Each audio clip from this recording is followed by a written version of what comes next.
Hey guys, welcome back to yet another interesting video from Quick Guide, and in this video I am going to show you how to download Slack app into your Android phone. So without any further ado, let's dive right into this exciting video.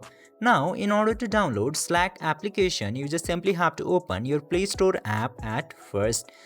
Then after opening your Play Store, just simply tap into this search bar and then search for Slack into here. Then after searching, this Slack application will appear.